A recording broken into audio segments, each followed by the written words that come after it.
حال ہی میں سویڈن میں ہونے والا ایک واقعہ جہاں قرآن کی بےحرمتی کی گئی، جس نے تقریباً اس دنیا میں موجود 2 ارب مسلمانوں کے دلوں کو ٹھیس پہنچائی۔ 28 جون عید الاضحیٰ کے دن سویڈن کی کیپٹل سٹی اسٹاک ہوم میں سلوان مومکا نامی اس شخص نے، جس کے دل میں اسلام کے خلاف شدید نفرت بھری پڑی ہے، اس نے اسٹاک ہوم کی سب سے بڑی مسجد جو کہ اسٹاک ہوم ماسک کے نام سے جانی جاتی ہے، اس مسجد کے باہر عید کی نماز کے فوراً بعد قرآن پاک کی بےحرمتی کی، جس نے ہر مسلمان کے دل کو تکلیف پہنچائی۔ مگر یہ شخص صرف اس حرکت پر باز نہ آیا، اس نے 1 مہینے سے بھی کم وقت میں دوبارہ 20 جولائی کو اسٹاک ہوم میں موجود عراقی ایمبیسی کے باہر ایک بار پھر قرآن کی بےحرمتی کی۔ اس انسیڈنٹ کے ایک دن بعد ہی ڈنمارک کی کیپٹل سٹی کوپن ہیگن میں عراقی ایمبیسی کے باہر ڈنمارک کے ایک for right group Danish patriot کی جانب سے 2 بار قرآن پاک کی بےحرمتی کی گئی، اور پھر 25 جولائی کو اسی گروپ کی جانب سے کوپن ہیگن میں موجود ترکش اور ایجپشن ایمبیسی کے باہر سیم بزدلانہ حرکت کی گئی۔ 31 جولائی بروز پیر سویڈش پارلیمنٹ کے سامنے سلوان مومکا نے اپنے ساتھی کے ساتھ مل کر ایک بار پھر قرآن پاک کی بےحرمتی کی۔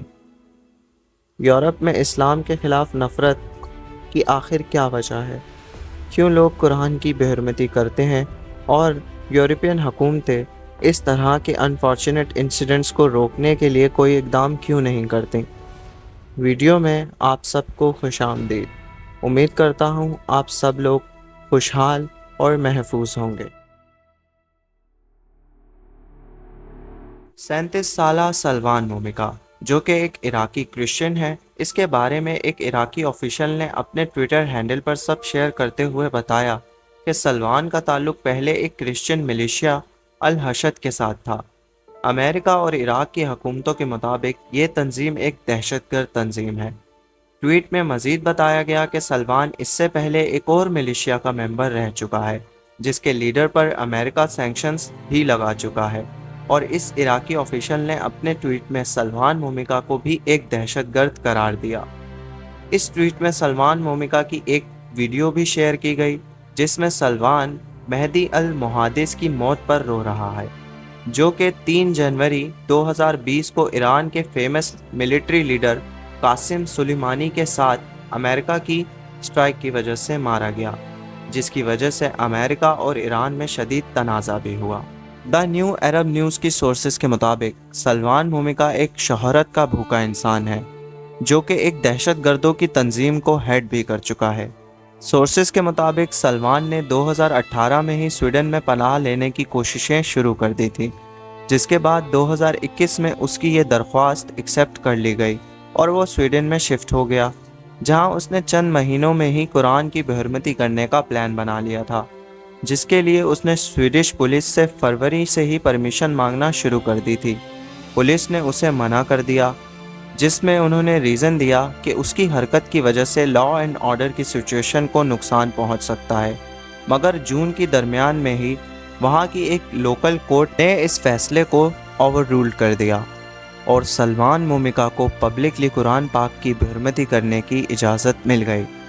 اور پھر سلوان نے اس کے بعد سے اب تک 3 بار قرآن پاک کی پبلکلی بےحرمتی کی۔ سلوان نے ریسنٹلی سویڈن کے ایک نیوز رپورٹر کو بتایا کہ اس کا اصل مقصد سویڈن میں قرآن پاک پر پابندی لگوانا ہے۔ عراقی ایمبیسی کے باہر سلوان نے عراقی فلیگ کو بھی نظر آتش کیا، جس کی وجہ سے عراق میں پبلک سویڈن کی ایمبیسی میں گھس گئی اور اسے جلا دیا، جس کے بعد عراق کے پریزیڈنٹ نے سویڈن کے ایمبیسیڈر کو عراق سے نکال کر واپس بھیج دیا۔ اس افسوسناک حادثے کے بعد پاکستان سمیت دنیا بھر کے مسلم ممالک میں ویسٹرن کنٹریز میں بڑھتی ہوئی ریلیجس ہیٹریڈ یعنی مذہبی نفرت کے خلاف مظاہرے کیے گئے۔ 12 جولائی کو پاکستان کی ریکویسٹ پر یونائٹڈ نیشن کی جنرل اسمبلی میں میٹنگ رکھی گئی، جس میں یورپ میں بڑھتی ہوئی ریلیجس ہیٹریڈ کے اوپر بات ہوئی، جس میں سویڈن سمیت تمام یورپین کنٹریز نے اس حادثے کی مذمت کی، مگر یکسر یورپین کنٹریز نے یوں تو اس حادثے کی مذمت کی، مگر ساتھ میں یہ ڈیبیٹ بھی کی کہ وہ ان حادثوں کو روکنے کے لیے کوئی اقدام نہیں کر سکتے، کیونکہ ان ملکوں کا قانون اس چیز کی اجازت نہیں دیتا۔ اور یورپ میں اکثر قانون جو ریلیجس ہیٹریڈ کے خلاف بنے ہیں ان میں ایک شخص کے حقوق کی حفاظت کرنے پر غور کیا گیا ہے اور کسی مذہبی کتاب کی حفاظت ان کے قانون میں نہیں آتی۔ مسلم کنٹریز کا موقف یہ تھا کہ مذہبی نفرت دنیا میں بڑھتی جا رہی ہے، خاص طور پہ یورپ میں، جسے روکنے کے لیے اقدامات کرنا بہت لازمی ہے۔ اس میٹنگ کے بعد ایک قرارداد منظور کر لی گئی جس میں تمام کنٹریز کو زور دیا گیا کہ وہ اپنے ملکوں میں اس طرح کے حادثوں پر پابندی لگائیں اور اس طرح کے حادثوں میں ملوث لوگوں کو سزا دی جائے۔ اس قرارداد کو بیشتر یورپین کنٹریز نے کنٹروورشل قرار دیا اور اس کی مخالفت کی، کیونکہ ان کا یہ ماننا ہے کہ یہ قرارداد آزادی اظہار رائے کے سخت خلاف ہے۔ اس کا جواب پاکستان کے ایمبیسڈر نے دیا، جس میں ان کا یہ کہنا تھا کہ یہ قرارداد آزادی اظہار رائے کے بالکل خلاف نہیں، کیونکہ مذہبی آزادی بھی آزادی اظہار رائے کا ایک حصہ ہے۔ پچھلے کچھ سالوں میں ویسٹرن کنٹریز میں اسلام کے خلاف نفرت میں بہت زیادہ اضافہ ہوا ہے، جس کی سب سے بڑی وجہ مڈل ایسٹرن کنٹریز میں امریکہ کی جنگ ہے، اور امریکہ کی مسلم کنٹریز میں انوالومنٹ 9/11 کے بعد نہیں بلکہ اس سے پہلے ہی شروع ہو گئی تھی۔ جب سوویت یونین نے افغانستان پر قبضہ کیا تو امریکہ نے طالبان اور القاعدہ کو جنم دیا، پاکستان اور سعودیہ کی مدد سے، جس کے بعد اسی القاعدہ نے 9 سپتمبر 2001 میں نیو یارک میں موجود بزنس سینٹرز، جنہیں ٹوین ٹاورز کے نام سے بھی جانا جاتا تھا، انہیں تباہ کر دیا۔ القاعدہ نے پینٹاگون کی بلڈنگ کو بھی نقصان پہنچانے کی کوشش کی، جس میں وہ ناکامیاب رہے۔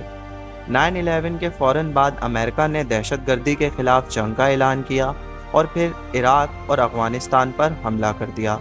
جس کے بعد آج تک امریکہ کے جانے کے بعد بھی ان ملکوں میں یا ان کے آس پاس کے ملکوں میں دہشت گردی ختم نہ ہوئی بلکہ بڑھ گئی۔ کہیں ایکسپرٹس کا یہ ماننا ہے کہ امریکہ ان ملکوں میں صرف 2 چیزوں کے لیے گیا تھا، ایک آئل اور دوسرا اپنے دشمنوں کے خلاف اسٹریٹجک لوکیشنز حاصل کرنا۔ اور دہشت گردی کا خاتمہ امریکہ کا مقصد کبھی نہیں تھا، کیونکہ ٹیررزم کو جنم دینے میں اور اسے پال پوس کے اتنا طاقتور بنانے میں امریکہ کا ہی ہاتھ ہے۔ امریکہ کی مڈل ایسٹرن کنٹریز میں انوالومنٹ کا نتیجہ یہ نکلا کہ اس کے بعد سے ہالی ووڈ ہو یا انٹرنیشنل میڈیا، یہ سب اسلام کو ٹیررزم کے ساتھ جوڑنے لگ گئے۔ پھر کوئی مووی ہو یا کوئی شو، سیریز، یہاں تک کہ ایڈز میں بھی اسلام کے خلاف مس انفارمیشن پھیلائی گئی۔ سالوں کی مس انفارمیشن نے ویسٹرن کنٹریز میں کئی لوگوں کے اندر اسلام کا ڈر پیدا کیا، جس کے نتیجے میں اسلام کے خلاف نفرت بڑھتی چلی گئی۔ اسی وجہ سے ریسنٹلی اس طرح کی بےحرمتی کے واقعات میں اضافہ ہو گیا ہے۔ مسلم کنٹریز کو اس کے خلاف یونائٹ ہونا پڑے گا اور ہر اس کنٹری کا ٹوٹل بائیکاٹ کرنا پڑے گا جو اس طرح کے واقعات پر پابندی لگانے کی جگہ ایسے لوگوں کو آزادی اظہار رائے کی چادر میں محفوظ رکھتی ہیں۔ اور میں سمجھتا ہوں مسلم کنٹریز اور ویسٹرن کنٹریز میں بہت بڑا کلچرل ڈفرینس ہے، جسے دونوں سائڈ کے انفلوئنسنگ لوگوں کو بیٹھ کر ایک دوسرے سے ڈسکس کرنا چاہیے اور نفرتوں کو ختم کرنے کی کوشش کرنی چاہیے، کیونکہ نفرتوں کا نتیجہ ہمیشہ ایک بھیانک جنگ ہوتا ہے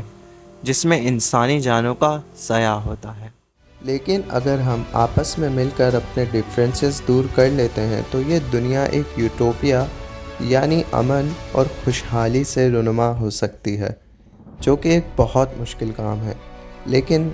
اگر ہم یہ اچیو کر لیتے ہیں تو انسان بالآخر سکون کی سانس لے کر اس دنیا میں جی سکتا ہے۔